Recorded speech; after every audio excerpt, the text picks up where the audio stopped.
The morning sun spilled gold over the dusty plains of Willow Creek. A single figure rode across the horizon, his head tilted low, his weathered coat brushing against the saddle, and his eyes scanning the fields like a man who carried more memories than dreams. That man was Caleb Turner, the quiet cowboy who once owned laughter, love, and a home, until life took them all away. He had returned to the town not for glory, not for friends, but for something simple, peace. The townsfolk whispered his name in half pity and half awe, the man who lost his ranch to a fire, his family to time, and his heart to silence. Caleb wasn't a talker, his words were like gold dust, rare, heavy, and never wasted.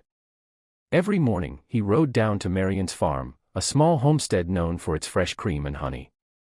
The owner, Lydia Marion, was a firecracker in a gingham dress, sharp-tongued, independent, and tougher than most men who wore boots in that county. She was known for working the land her late father left her, alone. No one dared to help her, no one except Caleb. When Caleb showed up weeks ago, hat in hand, asking for work, Lydia had raised one brow and said, "You're not much of a talker, are you, cowboy?" Caleb had only shrugged. Talkin' never got the fences mended. Since then, he'd been coming by every dawn, mending fences, hauling hay, and carrying milk to the nearby market wagon. Lydia watched him from the porch those first few mornings, trying to read the silence in his shoulders. He moved like a man who'd seen too much, yet refused to let the weight break him. That morning, the sun painted everything in copper light, and Lydia came out with her hair tied up in a messy knot, a smudge of flour on her cheek. She saw Caleb lifting a full crate of milk bottles into the wagon, his arms flexing under the strain. He worked in silence, only stopping when he noticed her watching. "Are you the milkman now?" she teased, her lips curling into a grin. "Look how you drained my cherries from the orchard yesterday too." Caleb froze, his hat shadowing a slow smile that broke across his rugged face. "Someone's gotta keep things runnin' while you're busy bossin' the sunrise, ma'am." She laughed, that soft, genuine sound he hadn't heard in months. Lydia crossed her arms, leaning on the porch post. "You sure you can handle all that work alone?" "I've been alone a long time," he said quietly, his eyes meeting hers for a fleeting second that made her heartbeat stumble. Something about his tone, the gentle ache in it, silenced her teasing. For a moment, she saw not just a cowboy, but a man carrying ghosts too heavy for words. She walked down the steps, her boots kicking up dust, and took one of the bottles from the crate. "Well," she said softly, "you're not alone now. Not while you're on my land." Caleb looked away, pretending to adjust the wagon rope, but the corner of his mouth tugged upward. "Appreciate that, Miss Marion." They worked in silence for a while, the kind that wasn't empty but full. Full of glances, unspoken gratitude, and something else they both refused to name. Lydia watched the way Caleb moved, precise and patient, as if every action was a prayer. When the chores were done, she brought him a cup of cool milk. "You know," she said, handing it to him, "most men around here talk more than they work. You do the opposite. Makes me wonder what you're hiding." Caleb took the cup, his calloused fingers brushing hers. "Ain't hidin'," he murmured. "Just fixin' what's broke." She tilted her head. "Your fences are fine. What else needs fixin'?" He met her gaze again, this time steady, clear, almost defiant. "Hearts," he said simply. "Yours, mine, maybe this place is too." Lydia blinked, caught off guard by the sudden warmth in his words. "You're bolder than I thought, cowboy." He chuckled low, the sound like gravel and honey. "Guess I'm learnin' from you." The day wore on. The sky turned from gold to sapphire, and by late afternoon, a wind picked up across the plains, stirring the wheat fields like waves. Lydia was in the barn stacking hay when she heard thunder rolling from the west. Caleb appeared in the doorway, his coat flapping behind him. "Storm's comin' fast," he said. "Let it come," she replied, stubborn as always. "Not this one."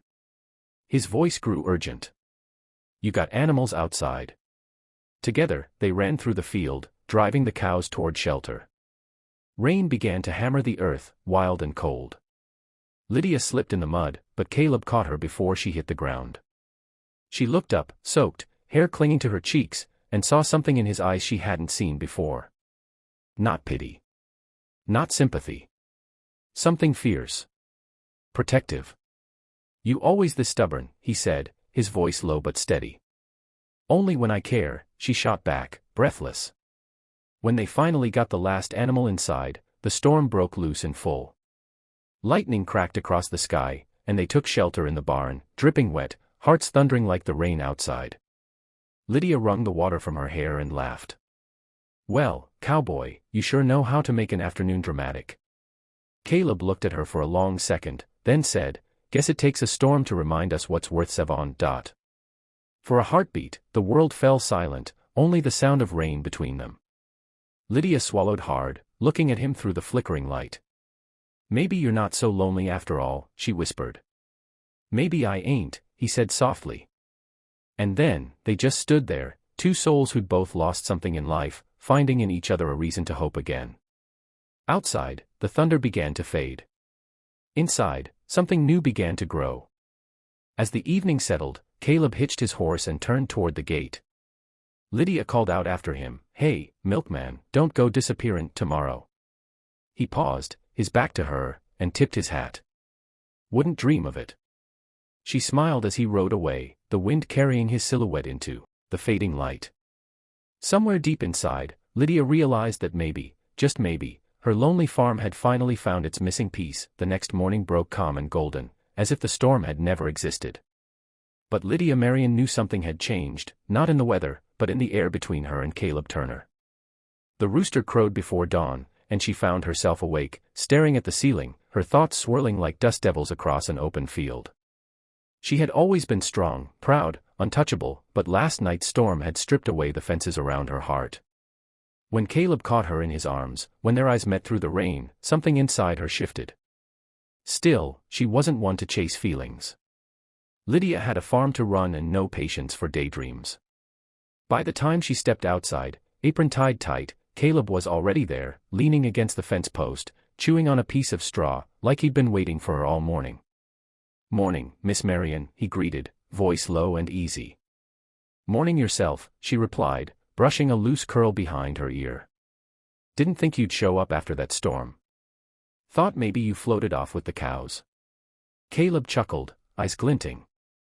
Takes more than a little rain to wash me away. Lydia smirked, but she couldn't help noticing the way the sunrise caught his face, how the light softened the hard lines that life had carved into it. He looked peaceful, almost young again. You fixed that barn roof already? She asked, trying to sound casual. Started before sunup, he said, nodding toward the field. Figured you'd yell at me if I didn't. She grinned. You figured right. They spent the morning working side by side, patching fences, feeding animals, and clearing debris from the storm. There was a rhythm to it now, like they'd done this for years. Caleb didn't talk much, but when he did, Lydia listened. His words carried weight, carved by silence and experience. As noon rolled in, Lydia brought out lunch, cold biscuits, honey, and fresh milk. They sat under the shade of an old oak tree. Caleb wiped the sweat from his brow and looked out over the rolling hills. You ever think about leaving this place? He asked quietly. Lydia blinked. What for? Most folks chase something bigger, he said. You could sell the land, move to the city, start new. She smiled faintly. This farm's my life, Caleb. It's my father's sweat in the soil, my mother's laughter in the kitchen walls. I can't walk away from that. He nodded slowly. I used to say the same. Until the fire took mine.